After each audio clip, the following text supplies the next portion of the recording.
Molt bona vesprada i benvinguts a Culturitza't, el contenidor cultural de 7 Televalència. Avui tenim un programa molt complet per a vostès. Comencem amb la presentació d'un dels musicals més esperats de la temporada, el musical Chiquilla. El grup valencià Seguridad Social veurà els seus grans èxits convertits en un musical. Chiquilla arribarà als escenaris del Teatre Olímpia de València el pròxim 9 de maig per a fer les delícies dels seguidors d'esta formació que ha omplert les pistes de ball gràcies a les seues cançons i que oferiran un espectacle divertit amb un final sorprenent. Chiquilla nos trae un poco de diversión, un poco, no mucho de diversión, pero se ha aplicado con vivencias importantes, con dramas, con superaciones personales y también con derrotas que la vida nos va llevando, pero al final yo veo una parte positiva y va a sorprender. L'elenc està format per artistes valencians que donaran forma a les coreografies que realitzen en un decorat que simularà un bar de copes. Pedro Llinares, el subproductor, assegura que el musical ens donarà una lliçó de vida. Es un problema muy actual el que contamos en el musical, y es un problema que tiene una solución gracias a que hay un grupo de personas que cada uno con su personalidad, hay un grupo de personas que se juntan y entre todos cada uno aporta lo que tiene y entre todos solucionan el bache o no lo solucionan o lo intentan solucionar. Tampoco vamos a contar. El Teatre Olímpia acollirà l'estrena mundial d'aquest espectacle, les melodies del qual despertaran els millors records de diverses generacions de valencians.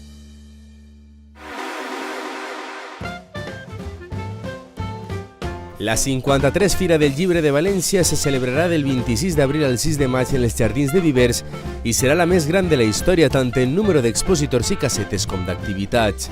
L'esdeveniment comptarà amb la participació de 73 expositors entre llibreries, editorials, institucions i entitats amb fons editorial propi i comptarà amb 700 signatures. Entre altres autors participaran Almudena Grandes, Carmen Amoraga, Juan José Millás, Alejandro Colomes, David Trueba, Nieves Herrero o Reyes Monforte. Per a l'alcalde de la ciutat, Joan Ribó, esta cita suposa tot un esdeveniment cultural de primer nivell per a la ciutat de València. El fet de que enguany augmenti més d'un 20%, prop d'un 22%, o sigui, expositors, casetes, etc., jo crec que és un bon indicador i jo estic segur que els resultats econòmics per part dels llibreters seran molt bons també. Amb un cost total de 360.000 euros, la 53 edició de la Fira del Llibre servirà també per a mesurar el pols de la capacitat lectora dels valencians. El més important de tot és que la gent se'n pugui anar amb el llibre que li agrada, després el pugui llegir en sa casa amb tranquil·litat, i això segur que augmenta el nivell cultural que tots volem. El cartell de la 53 Fira del Llibre és obra de Sandra Navarro, que sota el nom artístic de Lala Limola treballa habitualment en els sectors literari, editorial i publicitari, tant en l'àmbit nacional com internacional. Ens trobem en un dels centres de referència de la cultura valenciana, estem a Bombas Gens. Anem a conèixer a la seva responsable per a que ens expliqui i per a que ens presenti un poc, com he dit, este centre cultural. Nuria, ¿qué tal? Gracias por recibirnos en tu casa. Un centro cultural, como decía, que se ha convertido ya un poco en el santo y seña cultural aquí en Valencia en muy poco tiempo, porque este centro es relativamente nuevo. ¿Qué es Bombas Gens y cómo lo habéis conseguido entonces? Bueno, Bombas Gens es un centro de arte que está impulsado por la Fundación Per Amor al Art. La Fundación Per Amor al Art tiene 3 áreas de actividad, que son área social, muy pronto se abrirá un centro jove para el barrio, el área de investigación en enfermedades raras y el arte. El Centro de Arte Bombas Gens surge dentro de ese marco y la Fundación Per Amor al Art, o los impulsores de la Fundación Per Amor al Art, tienen también una magnífica colección de arte contemporáneo. Entonces, el centro se concibe inicialmente como el lugar de la colección, el lugar donde ir exponiendo esa colección en compañía de otras exposiciones y poner en valor y compartir, digamos, esa magnífica colección que se ha ido haciendo durante los últimos 10 años. ¿Qué ha sido lo más complicado? ¿Cuánto tiempo lleváis abiertos? Bueno, abrimos el 7 de julio, se inauguró el 7 de julio del año pasado, de 2017. O sea, no lleváis ni un año. No llevamos un año. Ni un año. ¿Y qué ha sido lo más complicado? Bueno, poner un centro de estas características en marcha es muy complejo. Es muy complejo porque intervienen muchísimos factores. Y entonces, bueno, complicado, sobre todo cuando la disposición de los impulsores es de dotar de recursos el centro y que funcione, digamos, como sabes, la entrada es gratuita, un poco que funcione verdaderamente como un centro de arte contemporáneo con todas sus consecuencias, pues ha llevado a hacer un equipo que no éramos, bueno, aparte de toda la rehabilitación, de todo un poco la estructura que hay detrás, ¿no?, de un centro de arte con, bueno, no solo pues qué horarios, que hay una parte importante, por ejemplo, que desde el principio tuvimos clara, que es la idea de los mediadores. El arte contemporáneo es fácil, digamos, si se acerca a los públicos, y en ese sentido también estamos trabajando mucho las actividades públicas desde diferentes focos, para diferentes, bueno, para estudiantes, para especialistas, para público más general. Y también lo que es interesante en este centro es que durante la restauración, como sabes, se encontró un refugio de la Guerra Civil y una bodega del siglo XV. ¿Esto lo sabíamos cuando nos pusimos a hacer los trabajos de restauración, de rehabilitación? No lo sabíamos. No, Susana Lloret, la directora general de la Fundación, siempre cuenta un poco cómo, bueno, primero que este edificio, realmente el propio edificio ya tenía un alma a pesar de estar muy deteriorado, pero se veía esa grandeza que ahora se ha podido rescatar.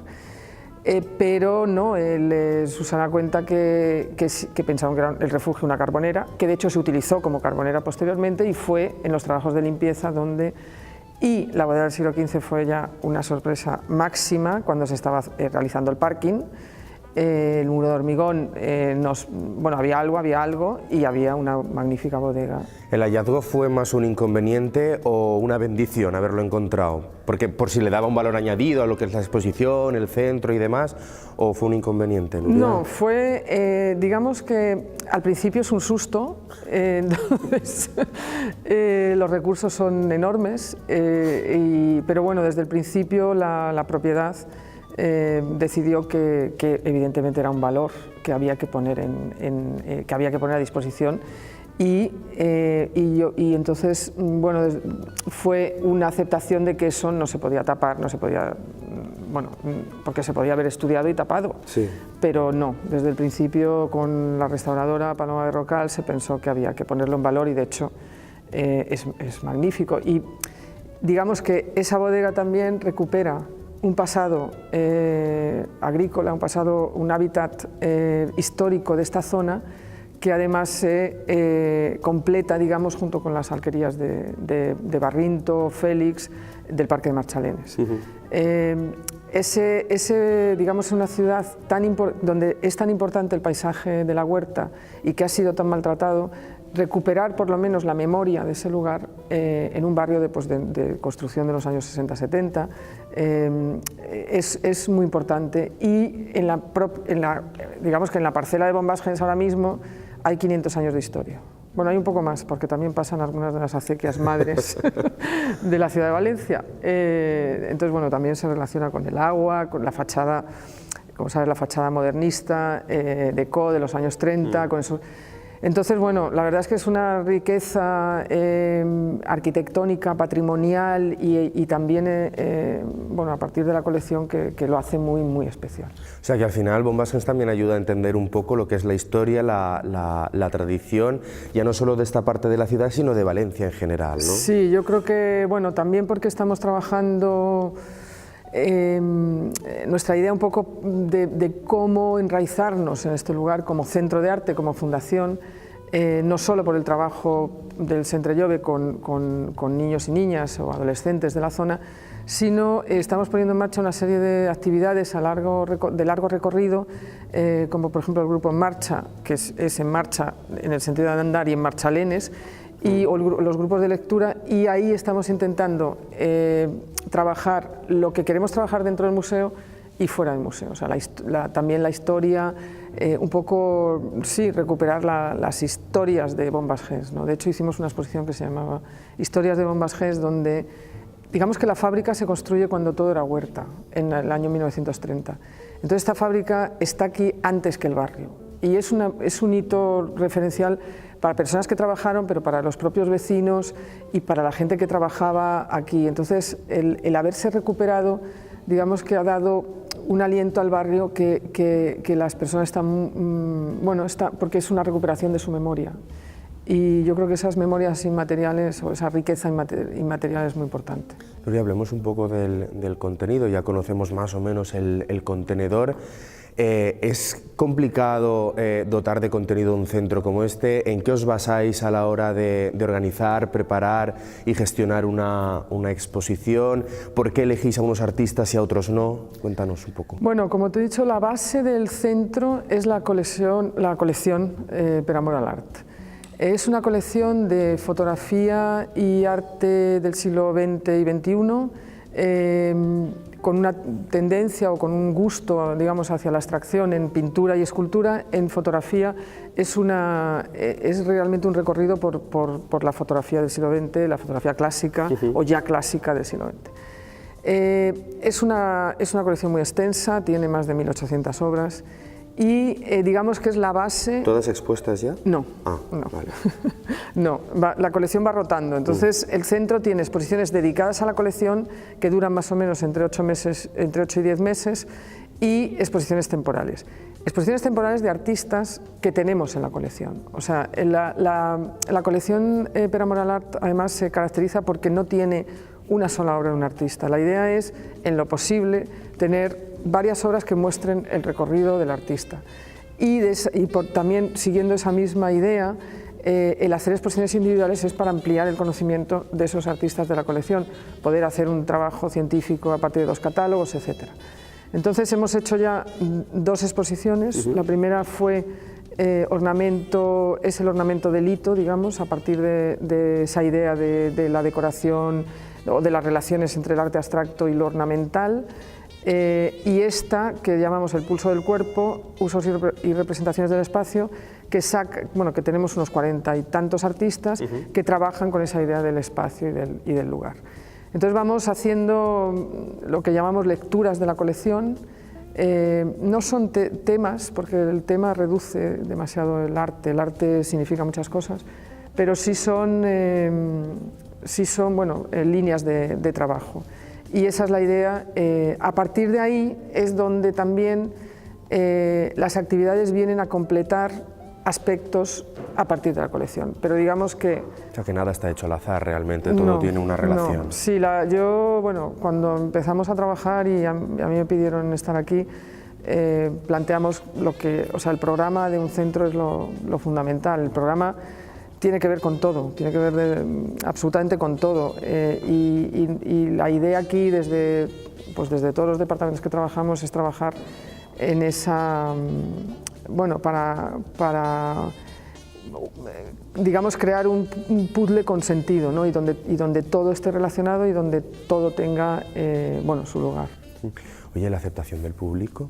Sé que llevamos pocos meses abiertos, sé que a lo mejor cierta parte de la población o de la sociedad, ya no solo de Valencia, sino incluso a lo mejor del cinturón metropolitano, todavía no sabe muy bien qué es Bombas Gens, pero... poca gente. Pero ya habéis tenido muchísimas visitas, ¿no? Sí. O sea, debéis estar contentos. Sí, es una satisfacción enorme, la expectación era grande. Y el resultado ha sido muy, como digo, muy satisfactorio, no solo por la cantidad de visitantes, sino porque mucha gente vuelve. Y mucha gente que yo creo que nunca había venido a un museo. Entonces, eso es muy importante porque estamos como también trabajando desde lo privado con una función pública muy importante. Y digamos que también, la gratuidad, yo creo que hay una expectación, primero por el edificio, la restauración es magnífica, se ha hecho con mucho cuidado. Ya solo por el contenedor vale la pena.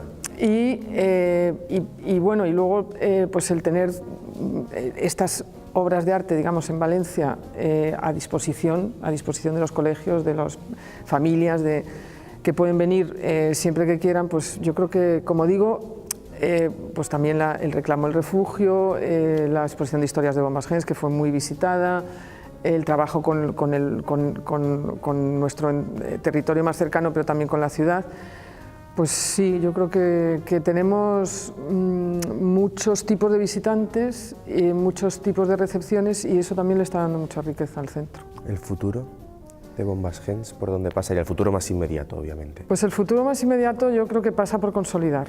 Yo creo que el problema siempre de todos los proyectos es que no se sabe, quiero decir, hay que consolidarlos. Los inicios son muy complejos, pero también muy excitantes. Es muy interesante iniciar un centro, incluso plantearse todos los problemas que van surgiendo, pero digamos que esa consolidación es lo que hace que dentro de 5 o 6 años estemos aquí y estemos trabajando en las líneas que estamos trabajando ya y mejorando siempre. Con Bombas Gens yo he descubierto un fenómeno que yo creo que antes no ha pasado, porque hay muchos centros culturales muy similares a este en la ciudad de Valencia, pero la expectación que ha creado este no lo ha creado ningún otro, o hacía tiempo que no creaba tanta expectación. ¿A qué se debió?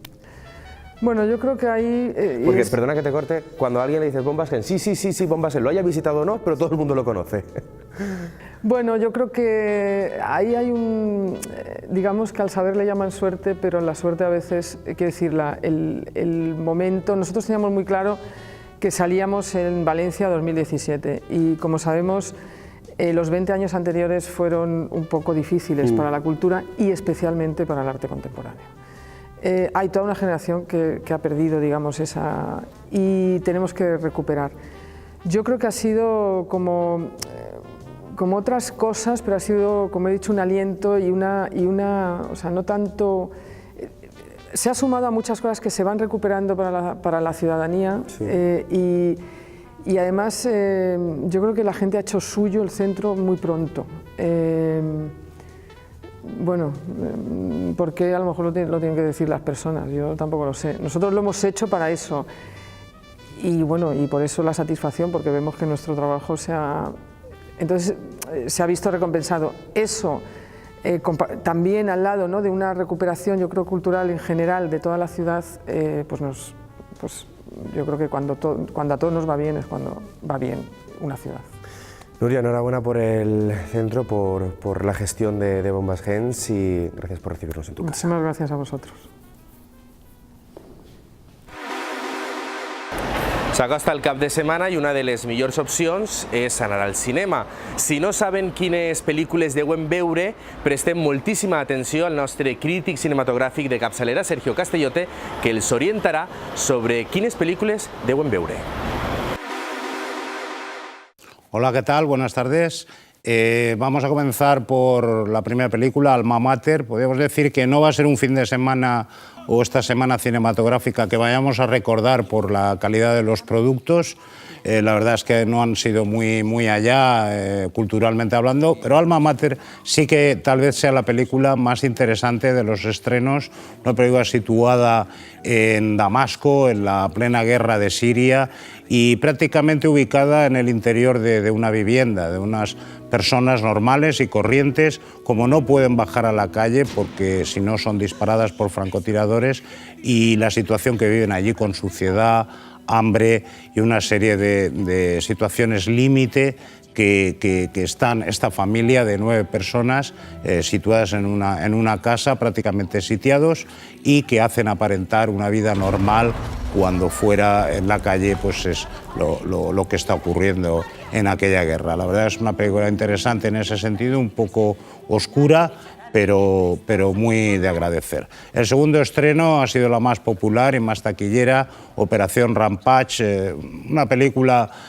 pues de Dwayne Johnson, La Roca y Brad Peyton, un director que hizo San Andrés, otra película de destrucciones, y en esta ocasión pues con un argumento bastante ramplón en bastantes momentos de la historia y sobre todo con mucha acción, pues sí que le va a la medida a Dwayne Johnson, el personaje que hace de un hombre de un zoo que tiene una conexión con un gorila y de repente un experimento genético de una multinacional hace que las criaturas, algunas criaturas, se hagan enormes y destruyan Chicago y la verdad es que se arme un buen potaje allí en la ciudad. Bueno, la historia, efectos especiales por todos los sitios, una película para pasar el rato, pero la verdad es que los diálogos son en muchas ocasiones absurdos y bastante flojos.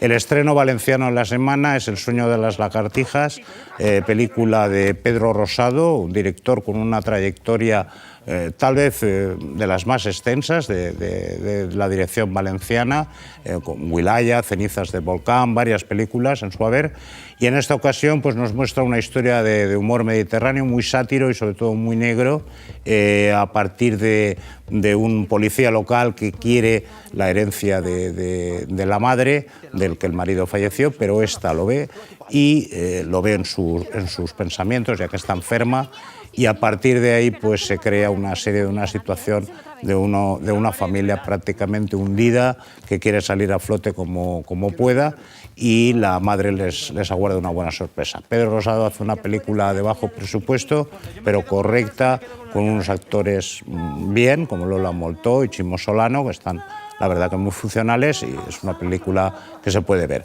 La gran decepción de la semana, sin duda alguna, es La casa torcida. Es una adaptación de la novela que para Agatha Christie fue la mejor que escribió, decía ella, pero en pantalla la verdad es que ha quedado anodina, muy aburrida, a pesar de tener un reparto como Glenn Close, Terence Stamp, Gillian Anderson, un reparto muy importante, pero la película queda fragmentada, queda como un tostón, no tiene una linealidad y una especie de sátira sobre los detectives como han habido en otras adaptaciones, como Asesinato en el Orient Express, y se convierte en un aburrimiento a partir del asesinato de un millonario.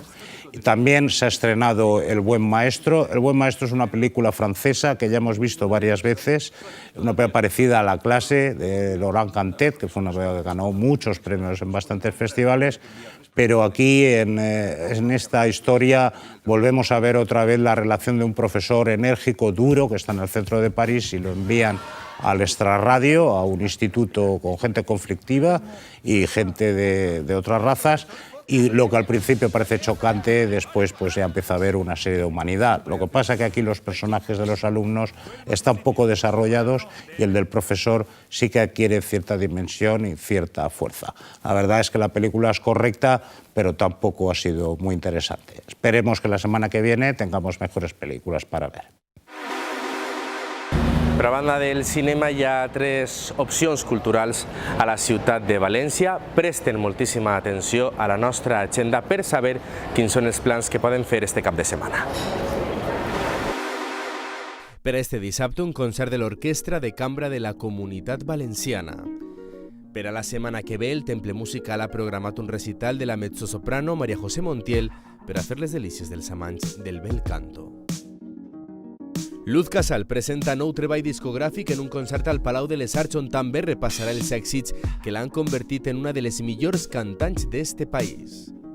I per a la setmana següent, el musical Dirty Dancing es torna realitat en l'Auditori de les Arts. El públic valencià podrà cantar i ballar els números d'un dels musicals més coneguts del cinema. El MUBIM té 2 exposicions en cartell. La primera, que acaba el 3 de juny, és una mostra dels inicis del còmic a la península. La segona, i que acaba el proper 27 de maig, es titula El riu invisible i és una mostra del millor periodisme gràfic de Francisco Llop Valero. En quant a l'Institut Valencià d'Art Modern, fins al 30 de desembre es podrà admirar las constelaciones de Julio González entre la representación y la abstracción. I una altra de les mostres que està tenint molt d'èxit és la de Joan Miró, Orden i Desorden, i estarà a l'IBAM fins al 17 de juny. Fins així el Culturizat d'esta setmana. Hem parlat amb la directora de Bombas Gens, hem parlat de la Fira del Llibre de València i ja comencem a preparar el programa de la setmana que ve. Per favor, recorden de consumir moltíssima cultura. Fins la setmana que ve.